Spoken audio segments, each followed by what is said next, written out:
எங்களுடைய மாவட்டத்திலே கிட்டத்தட்ட மருத்துவமனைகள், முக்கியமாக ஆயுர்வேதா மருத்துவமனை மாண்புமிகு இதய புரட்சித் தலைவி அம்மா அவர்களால் கொண்டு வந்தப்பட்ட மருத்துவமனை. அந்த மருத்துவமனை 2006 கொண்டு வந்து அந்த மருத்துவமனையை நடைமுறைக்கு கொண்டு வந்தது கிட்டத்தட்ட 2009 ஆயிற்று. 2009 2014 வரை 50 மாணவர்களை கொண்ட மருத்துவமனையாக இருந்தது. 2014 பிறகு அது 60 மாணவர்களை கொண்ட மருத்துவமனையாக மாற்றி அமைந்திருக்கிறது. எனவே நான் தங்களிடம் வைக்கக்கூடிய கோரிக்கை என்னவென்றால், அங்கே ப்ரொஃபஸர்ஸ், லெக்சரர்ஸ் எல்லாமே ஷார்ட்டேஜாக இருக்குது. ஆகவே தயவு செய்து அதற்கான நீங்கள் நடவடிக்கை எடுக்கும்படி உங்களை தாழ்மையுடன் கேட்டுக்கொள்ள கடமைப்பட்டுக்கிறேன். அடுத்தால் போர் நர்சஸ், எங்களுடைய ஆட்சி காலத்திலே, குறிப்பாக மாண்புமிகு எடப்பாடி அவர்கள் ஆட்சி காலத்திலே தொகுப்பூதியத்தில் பெற்றப்பட்ட அத்தனை செவிலியர்களும் உடனடியாக அவர்களுக்கு வேலைவாய்ப்பு கொடுக்கப்பட்டது. இப்பொழுது கடந்த ஒரு 10 நாளைக்கு முன்னால் நீங்கள் ஒரு ஜிஓ அரசாணை வெளியிட்டிருக்கிறீர்கள். 204 என்று அரசாணை தெரிகிறது. அந்த ஆணைப்படி மதுரையில் உள்ளவர் திருவள்ளூருக்கு வர வேண்டும் செவிலியர்கள். திருவள்ளூர்கள் சுற்றி சுற்றி நீங்கள் அந்த மெடிக்கல் ரெக்ரூட்மெண்ட் போர்டில் இருக்கக்கூடிய வெயிட்டிங் லிஸ்ட்டில் இருக்கக்கூடியவங்க, தொகுப்பூதியத்தில் இருக்கக்கூடியவங்கள அதையெல்லாம் நீங்கள் நிரப்பாமல் திருப்பியும் பழைய கதையை, ஏற்கனவே பழைய ஆட்சி காலத்தில் நடந்த கதையை திருப்பி கொண்டு வருகிறது என்பதை நான் இந்த நேரத்தில் சொல்ல கடமைப்பட்டுக்கிறேன். ஏனென்றால் பழைய ஆட்சி காலத்தில் இது போன்றுதான் செவிலியரை நிரந்தரமாக்க வேண்டும் என்று கோரிக்கை வைத்தேன். 5 ஆண்டு கால ஆட்சியில் நடைபெறவில்லை. முக்கியமாக கடந்த ஆட்சியிலே ஒரு முக்கிய கோரிக்கை வைத்தார்கள். ஆட்சி பொறுப்பேற்ற உடனே சித்தா மெடிக்கல் காலேஜ் வரும் என்று நீதிநிலை அறிக்கையில் சொன்னார்கள். 2 கோடி ரூபாய் நிதி ஒதுக்கப்பட்டது. அதற்கான சட்டமும் இயற்றப்பட்டது. சட்டம் இயற்றப்பட்ட பொழுதே நான் ஸ்பீக்கரிடம் சொன்னேன். அன்றைய ஸ்பீக்கர் என்ன சொல்லுங்க, நீ நான் சொல்லுங்க, நான் குறையா சொல்லியா? உட்காருங்க உட்காருங்க, நீங்க தொடர்ந்து பேசுங்க, குறுக்கீடு வேணாம், உட்காருங்க. மாநில உறுப்பினர் உட்காருங்க, பேசுங்க. நான் சொல்லிடுறேன், நான் பதில் சொல்றேன், நீங்க பேசுங்க. சித்தா மருத்துவர் என்று நிதிநிலை அறிக்கையிலே அறிவித்தார்கள். சித்தா என்பது தமிழ்நாட்டினுடைய பாரம்பரிய சித்தா மருத்துவமனை என்று அறிவித்தார்கள். அதற்கான சட்ட முன்வடிவை கொண்டாந்தார்கள். 2022 கொண்டாந்தார்கள். 2025 அந்த கவர்னருக்கு போய்விட்டு திருப்பி அந்த சட்ட முன்வடிவு திருப்பி பெறப்பட்டது. ஏனென்றால் எதை செய்ய வேண்டுமோ அதை செய்யவில்லை. இருந்தாலும் திரும்ப 25 அதே சட்டத்தை திருப்பி கொண்டாந்தார்கள். இன்னமும் அது நிலுவையில் இருக்கிறது. காரணம் என்னவென்றால், ஒரு சட்டத்தை ஒரு மாநில அரசு இயற்றும் பொழுது மத்திய அரசுக்கு எதிராக ஒரு சட்டம் இருந்தால் அங்கே இருப்பது என்றால் இந்தியன் மெடிசன் சிஸ்டம் தான் இருக்கு.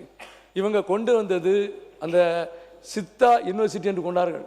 ஆகவே அந்த கோப்புகள் அப்படியே நிலுவையில் இருக்கிறது. இது ஆர்டிகல் 254க்கு அப்ளிகபிளாக என்று சொல்லிதான் அந்த சட்டத்தை அப்படியே நிலுவையிலே வைத்திருக்கிறார்கள். அந்த கோப்புகள் உங்களை இருக்கிறது. மாண்புமிகு அமைச்சர் அவர்கள் தயவு கூர்ந்து சித்தா மருத்துவக் கல்லூரியை கன்னியாகுமரி மாவட்டத்தில் அமைப்பதற்கு உங்களிடம் ஒரு கோரிக்கை வைத்திருக்கிறேன். இந்த நீட்டை பற்றி பல பேர் பல கருத்துக்களை சொன்னார்கள். ஒரே ஒரு கருத்து என்னென்றால், இந்த நீட்டு 2011 ஒரு நோட்டிஃபிகேஷன் வந்து 2012 ஒரு நோட்டிஃபிகேஷன் வந்து, இந்த 2 நோட்டிஃபிகேஷன் இடையில எல்லாரும் நீதிமன்றத்துக்கு சென்றோம். நீதிமன்றத்தில் 2013 தீர்ப்பு வழங்கப்பட்டது. அதில் 3 ஜட்ஜி தீர்ப்பு கொடுத்தாங்க. 3 ஜட்ஜி இருந்தாங்க. சீஃப் ஜஸ்டிஸ் அல்டமஸ் கபீர் அவர்களும் தத்து அவர்களும் நீட்டு வேண்டாம் என்று கூறினார்கள். ஆனால் அங்கே இருக்கக்கூடிய இன்னொரு ஜட்ஜ் அவர் என்ன கூறினா நீட்டு வர வேண்டும் என்று சொன்னார்கள். இந்த நிலையில் மாண்புமிகு புரட்சித் தலைவி அம்மா அவர்கள் மத்திய அரசிடம், அப்பொழுது யார் ஆண்டால் என்று உங்களுக்கு நன்றாக தெரியும், மத்திய அரசிடம் கடிதம் கொடுத்தார்கள். அமைச்சரிடமே நேரடியாக சென்று கடிதம் கொடுத்தோம். ரிவ்யூ பெட்டிஷன் அப்ளை பண்ணினார்கள். ரிவ்யூ பெட்டிஷன் என்பது என்னவென்றால், ஒரு ஜட்ஜிலிருந்து இன்னொரு ஜட்ஜி சர்க்குலேஷன் போகணும். ஆனால் இங்கே அனில் தேவி என்ற ஒரு ஜட்ஜி இருந்தார். அவள் அல்டமஸ் கபீர் ரிட்டையர்ட் ஆன உடனே அதை கையில் எடுத்து விட்டார்.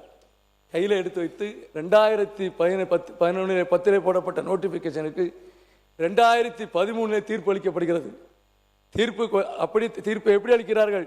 இந்த தீர்ப்பு அடிப்படையிலே அட்டார்னி ஜெனரலை வரவழைத்து நீங்கள் உடனடியாக பிரசிடென்ட்டுடைய அசென்ட் வாங்க வேண்டும், அதுக்கு மேலாக இதை ஆக்டாக கொண்டாட வேண்டும், இதை பார்லிமெண்டில் வைக்க வேண்டும், மீண்டும் உச்சநீதிமன்றத்துக்கு கொண்டு வர வேண்டும் என்று தான் கூறினார்கள்.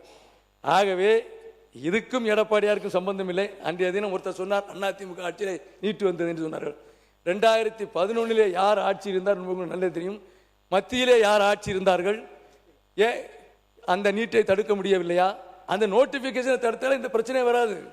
இந்த நோட்டிபிகேஷன் இல்ல சார், ட்ரெஷரி பெஞ்சில் மினிஸ்டர் தான் பதில் சொல்லணும். நீங்க ஃபுல்லா பேசுங்க. நீங்க பேசுங்க. நான் மினிஸ்டர் தான் பேசிட்டு இருக்கேன். உங்களை மட்டும் தான் அனுமதிக்கிறேன், பேசுங்க. இதை பொறுத்தவரையிலே நீட் என்பது 2013 ஜட்ஜ்மெண்ட் எடுத்து படித்தவன் 2 ஜட்ஜ்மெண்ட் கிளியரா இருக்கிற. எப்போ நோட்டிபிகேஷன் வந்து, எதனால் நோட்டிபிகேஷன் வந்து? ஆனால் இன்று நீட்டுக்கு ஆர்ப்பாட்டத்தை சொன்னார்கள்.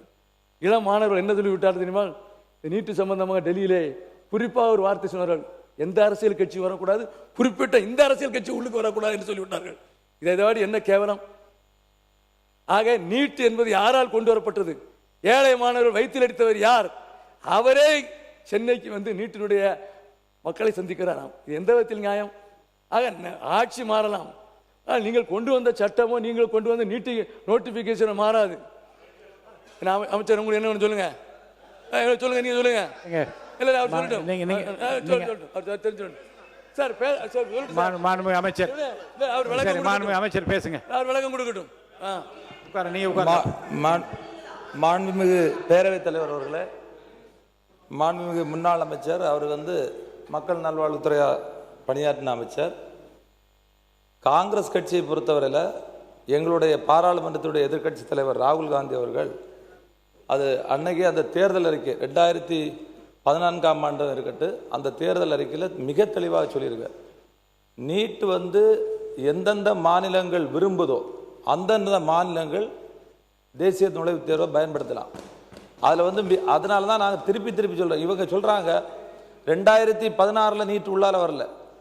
2017 யார் ஆட்சியில் இருந்தா? 2017 இருந்த ஆட்சியாளர்கள்ட்ட நீங்கள் கேட்கணும். அன்னைக்கு தான் நீட் வந்து தமிழ்நாட்டுக்குள்ளே நுழைஞ்சி. 2016 கூட வரல. நான் இப்போ சட்டமன்ற உறுப்பினர். அதனால தான் எங்களுடைய தலைவர், பாராளுமன்றத்துடைய எதிர்க்கட்சி தலைவர் தொடர்ந்து வந்து ஒவ்வொரு மாநிலத்தில் என்ன நிலைப்பாடு எடுக்கின்றார்களோ அந்த நிலைப்பாட்டுக்கு நாங்கள் வந்து ஒத்துக்கிட்டோம் தான் எங்கள் தலைவர் சொல்லியிருக்காரு. இப்போ கூட வந்த டைமில் தமிழ்நாட்டில் வந்து நீட்டினால் இறந்து போன 4 குடும்பங்களை வந்து பார்த்து நேரடியாக பேசினார். அப்போ அவங்க சொன்ன விஷயம் என்னென்னா, இப்போ நீட்டை வந்து நாங்கள் 12ஆம் வகுப்பு படித்து அந்த 12ஆம் வகுப்பை வச்சு எழுதி அந்த மதிப்பெண் வச்சு நம்ம வந்து மருத்துவ சேர்க்கையில் சேரலான்னு சொல்லியிருக்காங்க. ஆனால் அங்கே வந்தவர்கள், பாதிக்கப்பட்டவர்கள் என்ன சொன்னாங்க? இப்போ நாங்கள் இவ்வளவு படித்து கஷ்டப்பட்டு எக்ஸாம் எழுதுகிறோம், திருப்பி அந்த எக்ஸாம் எழுதுறதுக்கு நீங்கள் பயிற்சி, அதாவது பயிற்சி வகுப்புகள் இன்றைக்கி மாஃபியா மாதிரி வந்து தனியார் பயிற்சி மையங்கள் வந்து செயல்பட்டு அதிகப்படியான பணங்களை அவங்க 1,80,000 ரூபா வரைக்கும் அவங்க வந்து அந்த ஃபீஸ் வாங்குறாங்க. இன்றைக்கி அதாவது ஒரு தடவை எழுதி தோற்ற பிறகு திருப்பியும் வந்து என்ன பண்ணுறாங்க, திருப்பி 2வது தேர்வு எழுதுறாங்க. அப்படியும் வெற்றி பெற முடியல. ஆனால் கிராமப்புற மாணவர்கள் அதிகமாக பாதிக்கப்படுறாங்க. ஏன்னா கிராமத்துக்கும் நகரத்துக்கும் வித்தியாசம் இருக்குது. கிராமப்புறத்தில் இருக்கக்கூடிய மாணவர்கள் ஸ்டேட் போர்டு சிலபஸில் படிப்பாங்க, இன்னும் நகர்ப்புறத்தில் இருக்கக்கூடிய சிபிஎஸ்இ சிலபஸில் படிப்பாங்க. ஆனால் இதில் நிறைய வித்தியாசங்கள் இருக்குது, குரலர்படிகள் இருந்து தொடர்ந்து வந்து நீட் முறை என்பது கசிவு தொடர்ச்சியாக 187 முறை கசிவு ஏற்பட்டிருக்கிறது. அதான் எங்களுடைய தலைவர், பாராளுமன்றத்துடைய எதிர்க்கட்சி தலைவர் அவர்கள் மாணவர்களோடு சேர்ந்து போராடி இன்னைக்கு அதை முற்றிலுமாக தடுக்க வேண்டும், அதில் இருக்கக்கூடிய முறைகளை தடுக்க வேண்டும். 2029 ராகுல் காந்தி பிரதமராக வருவார். அப்போ இந்த நீட்டு இருக்காது என்பதை இந்த நேரத்தில் நான் தெரிவித்துக் கொள்கிறேன்.